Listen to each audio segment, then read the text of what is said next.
such a time as this. And welcome back to For Such a Time as This, the place where there is no such thing as a silent witness. Have a very, very interesting interview. It's going to be a great interview. But before we go to that, as always, like to encourage you to go to our website. Go to our website, for such a time as this .today, for such a time as this .today, not .com, not .org, .today. As we speak, I am in YouTube jail because I dare speak about issues that we think here at For Such a Time as This deserves to be spoken about when it comes to truth. Have an interview here, but as always, we would like to set the tone with a scripture. And here's one of my favorite, John 18:37. Then Pilate said to him, "So you are a king?" Jesus answered, "You say that I am a king. For this purpose I was born. For this purpose I have come into the world, to bear witness to the truth. Everyone who is of the truth listens to my voice." Everyone who is of the truth listens to my voice. And today, my great honor and pleasure to introduce to For Such a Time as This, a truth speaker, Miss Anni Cyrus. Welcome, Annie, to For Such a Time as This. Thank you so much for having me on. Yes, just want to read a quick bio here. Is it Aynaz? I'm pronouncing it right? It's Aynaz. Aynaz Cyrus is her given name. Is the founder of your organization is what now, Annie? Live Up to Freedom. Live Up to Freedom. Born in '83 in an Islamic family in Iran. After Islamic Revolution removed the Shah and turned the mini America, reading her bio on her webpage, it'll be in the description, the mini America of the Middle East into an Islamic tyranny. Given no choice, Annie was labeled as a Muslim by birth. Under Sharia, she grew up under total Islamic dominance by her father, a Sheikh, and her mother, a Quran teacher. Annie, thank you so much for being with us. I have some questions as I was reading through your bio. Again, it will be in the description for those who would like to go to her webpage. It reads this, because as we spoke about this before, I think there's some things that you experienced that is totally foreign to the American mind. I'm reading it. I've spoken to you. I've heard you speak. And some of the things that you describe even in your bio is so foreign to me in the American mind. I just need some clarification. In your bio says this: after being forcibly sold by her own father into an extremely violent marriage. The concept of a father selling his daughter into marriage, is it for money? Why would a father sell his own daughter into marriage? That is not good for the daughter. Can you please explain to us what is in the mindset of an Islamic father to do such a thing? Well, there are a few aspects that we need to look at. Mm-hmm. The number one is under Islam, within the Quran itself, on chapter 4, verse 3, Allah has given permission to the male guardian, either a father or an uncle or a grandfather, whomever is the guardian of the girl, to give away the girl if they receive the fair share of marriage money.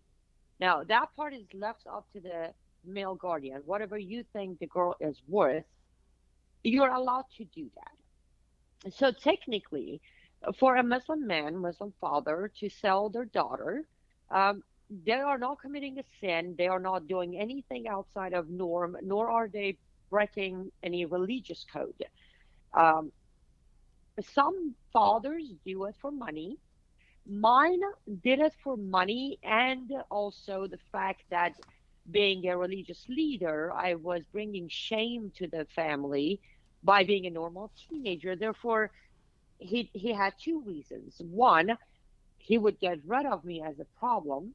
Hmm. Two, he would receive what he thought is a fair amount to give me away, which it is available on my bio. But he received $50, 50 American dollars, 50 and American dollars? yes, he looked like on the table there were two 20s and a 10. Literally, it was two 20s and a 10. Now, mind you, I'm in no shape or form am I excusing what he did or anything. I'm sure in eyes of God, I am worth way more than that. But Sure. 50 American dollars translated to Iranian real, it's fairly about maybe $2,000 translated. Mm-hmm. Uh, and then he also received 1 month of opium. That was his addiction, opium, for his personal usage. To him, that was enough Oh. to cover something. But then the biggest part was, let's get rid of her. She is a problem. And Mm. that's also something that under Islamic law, if your kids or family members are bringing shame to the family by being a bad Muslim or disobeying Sharia, you have the right to get rid of them. How? How? It's up to you. You can kill them, you can sell them, you can exile them, whatever you see fit. Now, I was lucky that my father didn't decide to kill me for the Sure. shame, but rather just sell me. Uh-huh. I know this all sounds somewhat ridiculous when it Yeah. comes out of my mouth, but Yes. when you look at the worst possible case Sure. scenario, you still find solace in knowing, oh, I Sure. could have been just killed, and he would walk free, killing me for being Sure. a bad Muslim girl or disobeying the Sharia. Sure. Now, when you say a bad Muslim girl, when you say bringing shame on the family, what can you give us examples under Sharia Absolutely. what that would be? Absolutely. So one thing is, I'm a huge. I have always been loving towards music. I feel like it feeds my spirit. Mm-hmm. Now, under Sharia, as a woman, now let me just quickly put a note here to your audience. Mm-hmm. When I refer to a woman under Sharia, we are starting at age 9. Mm. Under Islam, a Mm. girl that turns 9 years old is automatically an adult woman. Mm. So At I was 9 years talking when old. I was 9 years old. 9 years old. Absolutely. When you're 9 as a girl, you're not a girl anymore. You're an adult woman, meaning you're responsible for your actions, your behavior. You have to follow all the rules of Sharia as an adult. And whatever you do, you face consequences on your own. There is no such a thing as juvenile prison because you're not a juvenile past age 9. And and and, Um, and why 9 again? Does that have anything to do with Muhammad? yeah, absolutely. So Muhammad had 11 wives. Uh, yes, at one point he had 11 wives altogether. Mm-hmm. It wasn't that 11 divorces and marriages. No, he had 11 wives at the same time. Uh, one of his favorite, no, the favorite wife was named Aisha, Mm-hmm. and he married her when she was 6 years old and Mm. consummated the marriage at age 9. Most people don't On know that that. note, Oh my goodness. Most people yes, don't know on that. I know because first of all, I mean, name a mainstream educational source that would talk about this. Well, they wouldn't. Yeah. And it's those hidden gems that I sometimes say that the smaller the detail, the more important for people to know Yeah. about. Yeah. Yeah. So consummating the marriage, or better term in English, after raping her at age Ah. 9, it became that at age 9, a Muslim girl is ready to become a wife, therefore ready to be an adult. So let's be very clear here. When you say ready to be an adult at age 9, to this day in 2022, ready to be an adult, are you saying the ability to consecrate, quote unquote, a marriage at the age of 9 here in 2022? Is that what you're saying? Yes. If you would go and look up constitution Mm. of any Islamic country, including Iran, where I come from, they are available in English translation. And when you look into, I'm sorry, not constitution, the law, you will see that the age of maturity for girls to this day is still age 9. However, here's the interesting part. Because he married Aisha at age 6, you are still eligible to become a wife at any age, as long as your husband does not consummate the marriage until you're 9. So 9. you could be 6 and your father decide to sell you, but the agreement says until she turns 9, don't consummate the marriage. 9. The ripe old So age of 9. yeah, the marriage itself, Huh. getting married to a girl, doesn't have an age. Any age is a go. However, consummating that marriage has to wait until she's 9. Gotcha. And that is within law, written law of Mm. Islamic Republic of Iran and any other Islamic country. Mm. So at age 15, looking at your bio, at 15 you then became a bride at 15, right? Yes. And I'm then sorry. No, bride. No, I was at end of my 13. 13. Yes. Oh, okay. I escaped Iran At when I was 15. 15. That's Yes. okay, 13. Okay, 13. Whew. All right. 13. And then you say here, even after being visibly battered one last time, the Islamic courts denied you your divorce from a man who was clearly bound to beat you to death. So again, this is something that's foreign to most healthy American men. A man was abusing you, and your your father or your family, the males in your family, they were okay with that. Absolutely.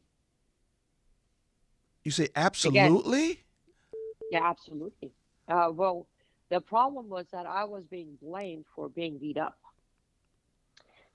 If I complained, um, either to male family members, to father, to court, to police, the point was, again, because under Islam, inside the Quran, on chapter 4 again, verse 34 says, if you think your wife is going to disobey you, now this is if you're guessing it, forget about if she's actually doing it, Uh and huh. warn her, then separate your bed, then beat her, Mm. strike her until she comes back to obeying you.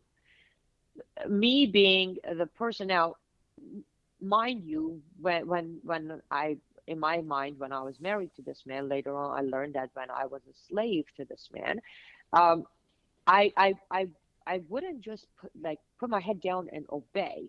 I Mm. wouldn't argue or disobey, but I would question, Mm. or try to have a voice. Mm. That is considered disobedient. So if I complained, the answer always was, well, maybe if you start obeying him, he doesn't have to beat you. Mm. So it was my fault. I should have just kept my mouth closed, obeyed the orders, and I wouldn't. And that's true. I wouldn't be beat up, but I'm not doing that. I wasn't about to do that because some of the orders were just so inhuman. I wasn't willing to accept them and do them. But it was my fault at the end of the day, to everybody's eye. And how many are you just a rebel, or is this common under Sharia, at least in Iran, when you were growing up? Um, I am a rebel. However, Mm. beating wives is a very norm in Islamic societies and countries. Very normal. However, most wives will just keep quiet Mm. and, take it Mm. because they don't want to end up where they are bringing shame. Now, mind you, if you end up getting a divorce from your husband, then good luck getting back to your father's house because it's a shame. It's ultimate shame. So it's better for their safety to keep the beating rather than possibly one of the brothers or the father or the uncle decide that honor killing is needed to bring back the honor of the family. and and this, you say this is common in Islamic countries. Absolutely, yes, Whew. it is. So And you because there is no law to protect you as a woman, and there is a law to protect him as a man to beat you, there is just no way out of it. There isn't. Well, okay, let me rephrase that. Okay. For majority of people, there is no way out. I was one of the blessed ones. But most women end up realizing, well, I have to, like my own mother, she didn't have a choice. If she would get herself killed for standing up for me, then she wouldn't even be there to patch up my wounds. You know what I mean? So she would stand there and take the abuse and the beating and the inhuman act to at least know she's there, to just hug me afterwards and tell me, there, it's okay, mama. So I think people recognize now why Anni Cyrus is not liked by some circles, because this is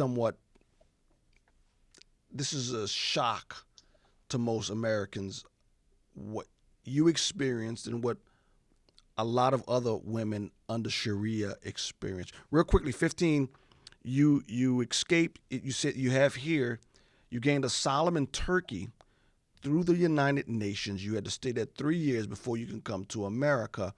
And we talked about this pre-show, that Turkey and the head of state Erdogan at this point, he's more radical. And I asked you whether or not the political winds have changed and whether that window through Turkey was even available. And you said not only Turkey, but the United Nations. What has changed since your escape from Iran? Well, with United Nations, what changed is United Nations decided to join the rest of let me sell my soul group. They started accepting, I call it bribe, to where now when you look into the United Nations, for example, the seat that belongs to head of women's rights is someone from Saudi Arabia, which is a country with bare minimum, absolutely lack of any right for women. United Nations decided to look the other way while Islamic Republic of Iran is building the nuclear weapon to wipe Israel off the map. So basically, UN sold out, and United Nations is not United Nations anymore. They don't follow the Declaration of Human Rights. They follow who's paying us more, and we will support.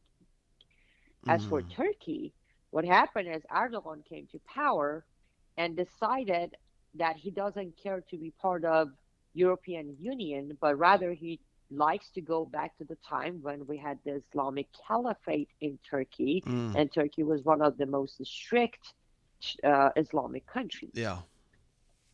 So you put those two together, yes, for last 6 years, anyone trying to escape through Turkey, they might as well stay where they are, because Erdogan hands over refugees from Iran back to Iranian regime. Wow. Okay. So even in your bio, I want to switch gears to at least two reasons why Anni is who she is, and we're gonna come back to. And I've heard you speak before, and I want to do something later on in the future, in which, because a lot of people are sitting up saying, "Boy, I'm sure glad Sharia's not here." And your part of your mission is to say, no, Sharia is closer than you think in America, people. I want you to come back and explain that to us. But there's two clips in which I want to play and get your reaction, just to give people a flavor of who you are and what your ministry is. Here's the first clip. I personally, from the life that I have lived as a Muslim, and then I have lived the life of an ex-Muslim, looking at everything I have been through and everything I have been taught and everything I have taught myself later on, I know who does that. Like, you run away from this horrible thing, and then but you still continue educating yourself. I think it's the fact that I know it's my enemy, so I really have to know it very well. Do part of me, if you are not used to my programming, I'm sometimes jump, but I catch myself and come back. Anyhow, I personally call it a war against humanity. Sharia is a war against humanity. If you would live under Sharia, or if you would study Sharia to the fullest extent, where you would have a full understanding of all the ups and downs, you would absolutely come to realize this whole system was put together with this man known as Muhammad, literally based on his hatred for humanity.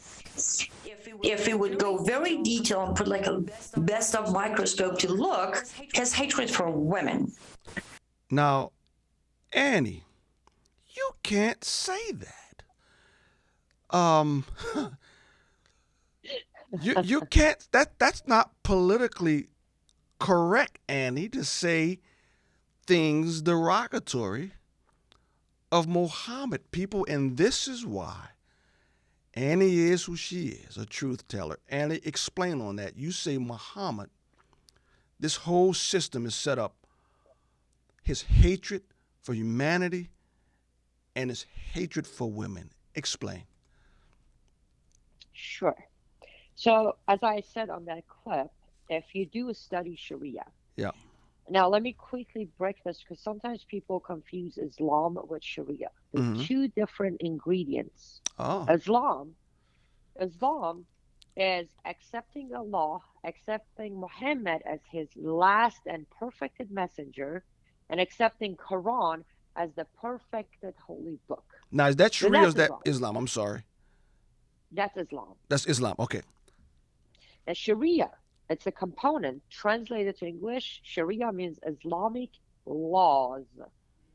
Sharia is the part that tells you who to be, what to do, how to walk, how to sell your daughter, all that. So it's the system, this law and order of Islam. That's Sharia. Now, if you study Sharia, you come to realize few examples. Number one, we just discussed that. A woman is considered a property under Islam because a woman has half of a brain compared to a man. Therefore, she is half of a human. That's why she requires a male guardian at all time. She does not have the right to make decisions for herself because she doesn't have the brain to make the decisions for herself. And then she's also something you sell and buy. That's property, correct? And as I said, Muhammad had 11 wives. I think if you would tell anyone that a man has the ability to degrade women to a level of having 11 of them share one man together, that right there should show you a lot about his unlimited passion and love for women. Yes, that was sarcasm. Then you look into punishments. If a man and a woman, now this one is actually in Quran itself. If a man and woman are caught committing adultery, the woman will be stoned to death. The man will be lashed. As far as I'm concerned, it takes two to tango. How come one of them is going to be killed? Yeah. And the one that's going to be killed is the woman. Yeah. A woman is always at the risk of dying. Literally, one of the things I always say is under Sharia, as a woman, your life is always in the hands of your male guardian. At any point, if your male guardian decides that you'll bring a shame to the family, as we talked about, he can kill you in name of honor killing and get a free pass and maybe even cheers for being such a good, honorable man. You look at all of that concept from the time Muhammad was alive until today, the residue of his hatred for women is still carrying on 1400 years later to where the most oppressed people on planet Earth are Muslim women. That's not politically correct, Annie. I mean, you do realize that, right? Absolutely, I do. But then here's the thing. When I wake up every morning, I do remind myself, I did not survive. I did not make it here to be politically correct. I made it here to be a truth teller. Yeah. And the truth I tell is based on facts. I don't even make up the truth because that's another new form of truth out there. They just make it up. Yeah. I hear you. So it's not politically correct. Absolutely. It hurts people's feeling that's all right. But I have to answer. Yeah. When I meet my creator, when I meet my Lord and Savior, I have to answer. Yeah. I rather have the answer for him Yeah. that I did what I was put in this earth to do. Yeah. Then, oh, I looked away and I hid from it and I lied about it, or I covered it up because I don't want to hurt people's feelings. Yeah. Yeah. And so you see why, people, she's here. There's no such thing as a silent witness. That is our motto. We speak truth wherever it leads us. And Annie speaks truth when it comes to the issue of Islam. And that is why she is in such hot water all the time. But there's another, it's not exhaustive, but here's the second issue that Annie speaks on that gets her in a little bit of trouble. Here it is. And even the constitution of Iran under the Shah of Iran, or king of Iran, the last king of Iran, was copied, literally copied from American constitution. The only thing that was missing was the Second Amendment. The rest were there. Until Khomeini came along, Ayatollah Khomeini, that's sometimes pronounced as Khomeini, he hijacked an ongoing revolution, not even revolution, it was an uprising. He hijacked it. Side note, his promises to hijack, to convince those who were doing the uprising was, if you let me hijack this revolution, if you let me overthrow the kingdom and take power, I will give you free housing, free gas, free food, free education, free medical. Does that sound familiar to anybody? Wow. That's why sometimes I sit around and say, I feel like I'm watching history repeat itself in a different location.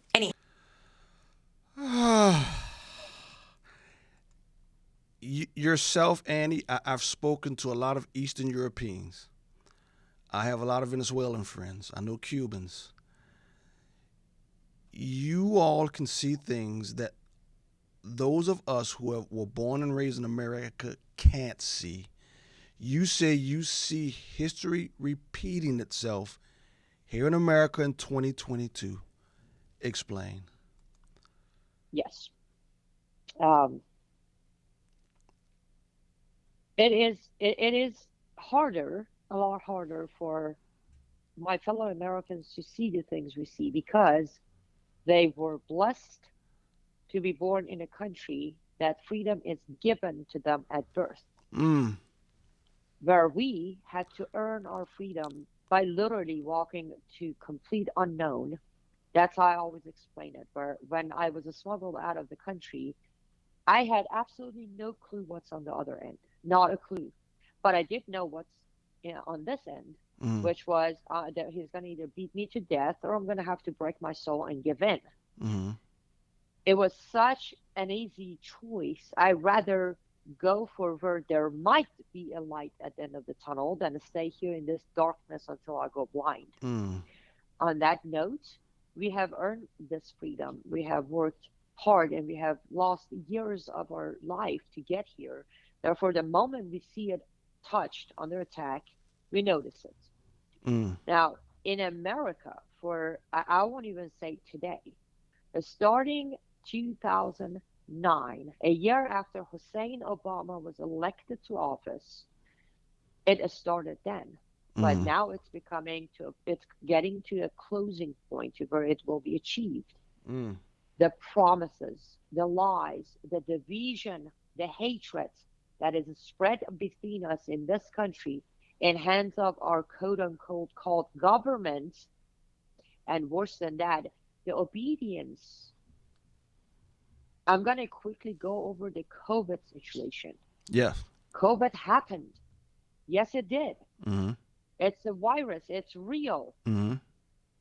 But people allowed fear control them to the point where my biggest complaint, our churches closed down. And from there, the cloud of darkness and evil overshadowed our beautiful nation. And if we don't wake up early enough, and if we don't start realizing what we have done, And I'm one of those people, Pastor. Mm-hmm. I will blame the government for what they've done, yes, but I, at the same time, will blame us for what we didn't do. Absolutely. It 100% is. agreed. It is time for us to realize, again, we all have to answer. I want all of my fellow Americans who are listening to think about this. Do you have an answer when you are asked, why did you walk away from your church when you didn't even know how bad or good this virus is? Do you have an answer when they're going to say, why did you allow them to poison your body, your temple, because you were too scared to die? Mm-hmm.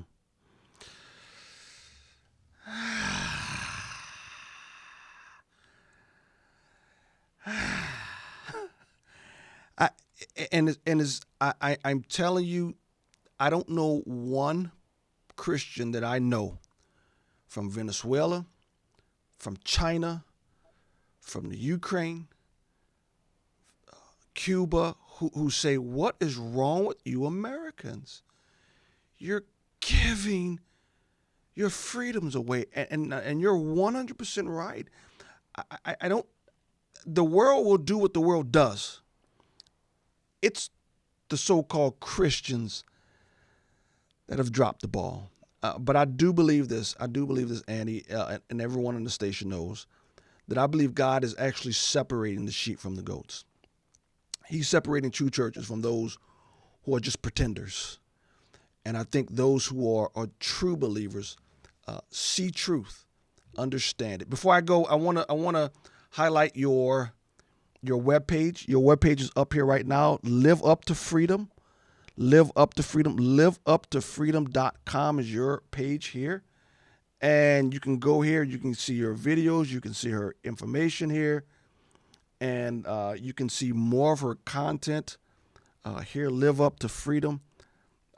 Annie, thank you so much.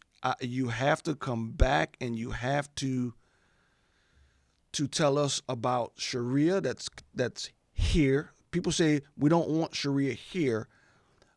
In a lot of aspects, it's already here. And then two, as 2022 continues to unfold, just share with us, man, your perspective from someone, like you said, who was not born with these freedoms.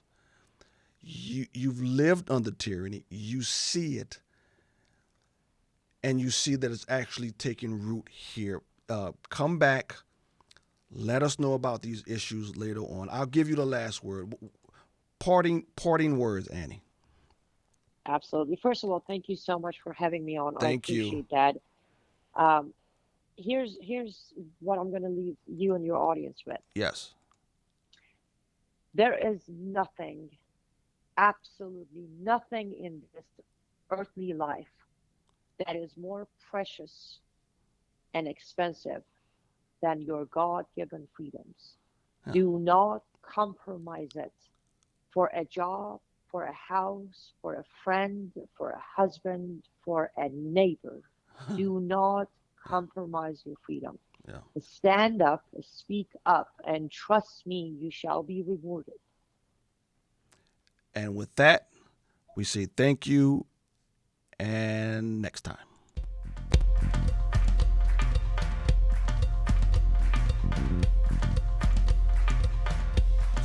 Such a time as this.